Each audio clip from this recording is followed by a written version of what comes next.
Okay, so there's a few questions here, and people are looking for something that will help them explain the problem to other people. So that is interesting. Here's one. How can I work to convince my school board, HR department, government representative that this philosophy constitutes a danger to our well-being without facing painful accusations of some ism or other? So this is something that a lot of liberals and people with a social conscience more generally are coming up against.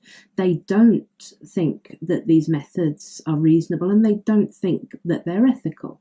They don't think it's okay to say that all white people are racist, all men are sexist, that society is oppressively cis-normative or heteronormative, and in the way that we talk about things, and we have to radically revolutionize our language in order to stop oppressing people with words. People wanting to push back at this are very, very likely to be accused of wanting to preserve their own privilege. They're going to be accused of having white privilege, male privilege. There's always a privilege that can be found. And this does intimidate a lot of good people, people with a social conscience, from actually addressing something that doesn't seem ethical to them.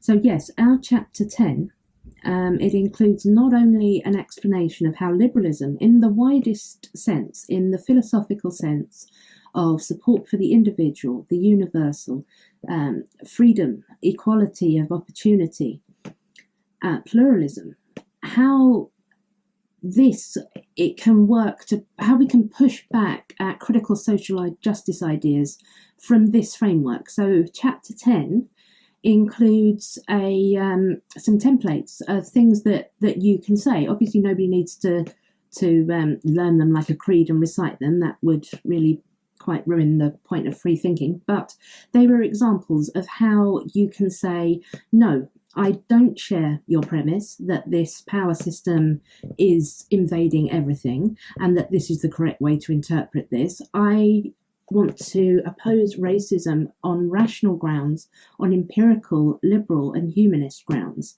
And this is how I can do that. So chapter 10, I think, will be most useful for people who are wanting to push back from a place of knowledge and a place of principles and are having trouble in doing that.